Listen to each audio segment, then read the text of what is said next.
I think we just hold ourselves to a high standard. We're not really on like the happy to be here train. You heard it from Zay Jones himself. They're not on the happy to be here train. Jaguars definitely have some goals this season. Welcome into Teal, the show. I'm Jamal St. Cyr alongside Frank Frangie. Frank, the Jaguars in first place in the AFC South, 1-0 on the year. Definitely a good start to the season. And everybody else is 0-1. Everybody else in the division's 0-1. I think they've got a good football team. A sign of a good football team, and I've always believed this, a sign of a good football team is a team that can win when they're not playing great. And this is a team, they didn't have their A game necessarily, but they found a way to play well, and they found a way to win. Got behind, never panicked, and that's the key thing or a big thing about a good team, Jamal. Don't panic, find a way to make a few plays. They won by 10. On the road in a division game where they didn't play well. That's the sign of a good football team. Now, here's the best part of this whole team. The Jaguars scored 31 points, and everyone's like, they didn't play their best game. They could have played more. When's the last time the Jaguars scored 31 and you were like, they could have scored 40? Well, I think they're going to, though. I think the point is that's right. That's who they are. They're a team that's going to score a lot of points. Look, they've got weapons, man, and you can really feel it. I thought if there's a problem, I didn't think the offensive line played very well. I thought that was a concern. I didn't think they protected well. I didn't think they opened a lot of running holes. Now, look, it's a young line. There's a lot of young guys. Walker Little and Anton Harrison missed time at the end of camp with injuries. Ben Bartch missed a lot of time in camp, started on the PUP list. Luke Fortner's a second-year player. It's a young group, but I didn't think that group played real well. I think you pointed the finger right where it needed to. The offensive line definitely struggled. A lot of people were questioning the play calling because news came out that Doug Peterson had turned the keys over of the offense to Press Taylor to call plays. Doug Peterson saying this isn't the first time that Press has called plays for the Jaguars. He did a good job.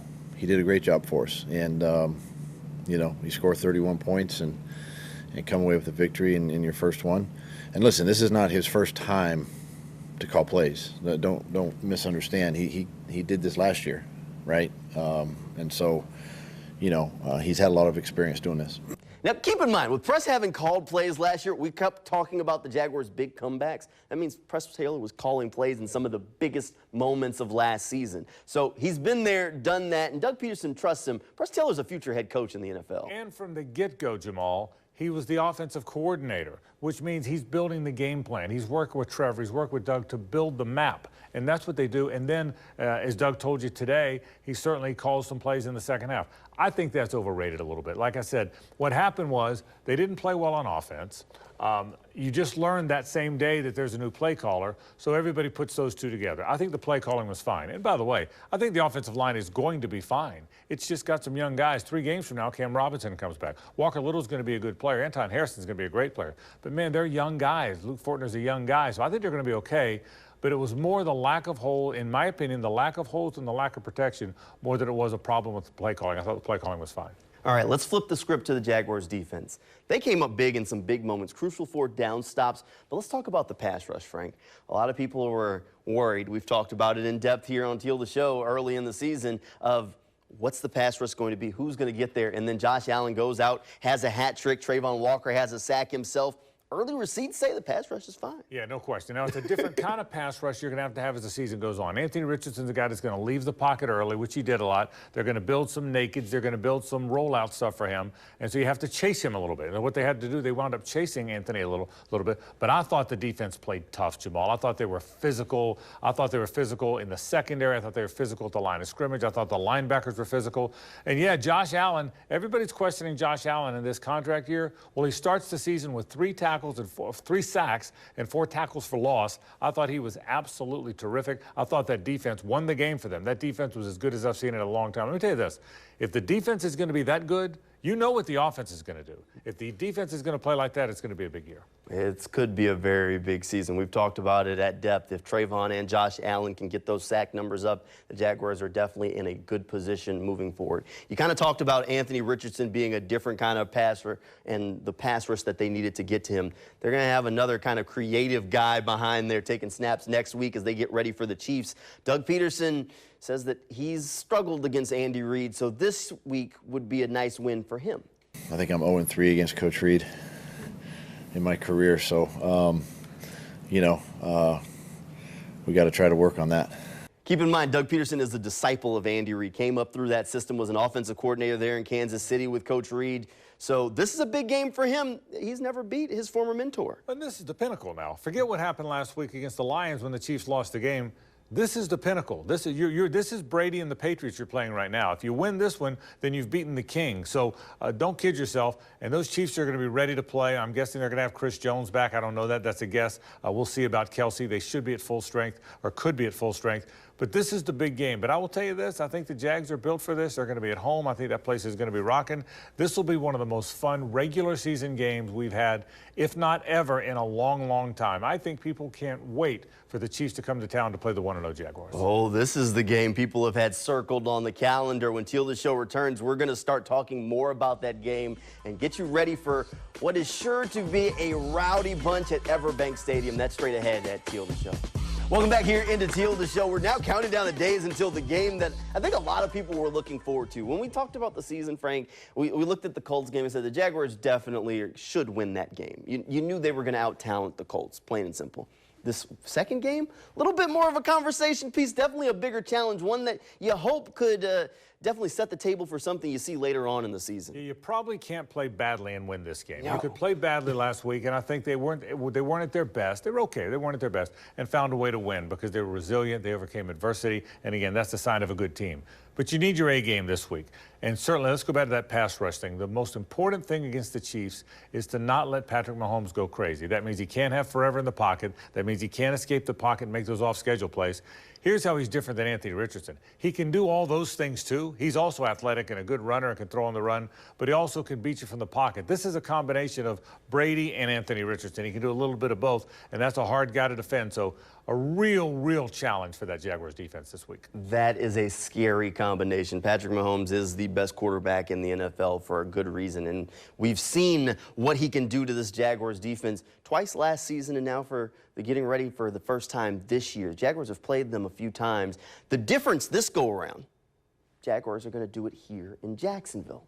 I think it's going to be awesome with our fan base being here. I know guys, families, and everyone's coming in town, and I know our fan base is very excited to have our home opener here with the energy that they bring. And we know our fans are going to show out and be out there, even though it's going to be really hot. We know they're going to cheer and support us, so we're really excited for that and ready to go. I think it's going to be everything. You know, I know it's an early start, but it might be a little bit warm. But you know, we'd love to have a full crowd. You know, it's. You know, anytime you start your season at home with the defending Super Bowl champions, it's exciting. Now, home field advantage is a real thing. Having the fans there cheering on your side can definitely be a big difference and change the momentum of a football game. I think it's going to be crazy at that place. Here's the number one, it's good you're playing in Jacksonville. The other good thing is because you're playing in Jacksonville, you're not playing in Kansas City, which is a really tough home environment or road environment. I love with this thing. I think it's going to start building it on Wednesday, on Thursday. By the time we do Teal the Show again on Friday, Jamal, people are going to lost their minds. They can't wait to play in this game. This is one of those games that people are going to be talking about all week long, have trouble sleeping Saturday night, get to the park early on Sunday. I think it's that kind of game, and I want it to be that kind of game. I want it to feel that way for these Jaguars, and I think it's going to. Now, Frank, you kind of touched on it a little bit earlier on in the show. You mentioned that you thought Chris Jones might be back. Now, that's not confirmed just yet, but Chris Jones, definitely a talented player, a game-wrecking type player, but so is Travis Kelce. If the two of those guys suit up for the Chiefs on Sunday, that makes this a much tougher game for the Jaguars than if they don't play. Well, there's no question, Jamal. I think so. There's two of the better players in the league at their positions. Beyond that, I think you got to try and play them if you're Kansas City. I don't know how many teams have started 0-2 and gone on to the Super Bowl, but I'll bet it's not very many. Kansas City knows that. And again, we've had this talk on Teal the Show before. The Jags are now known as one of the better teams in the league.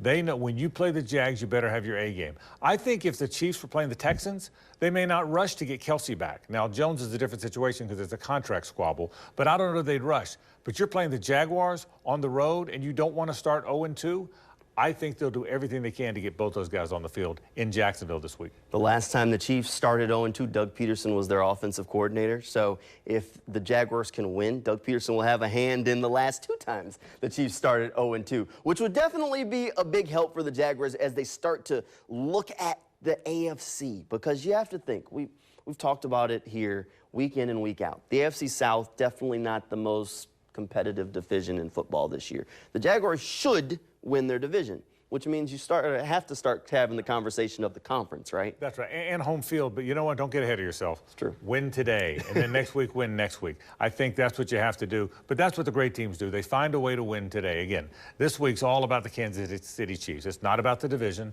It's not about home field. It's about the Kansas City Chiefs. Remember now, for us, we're not football players. We just assess.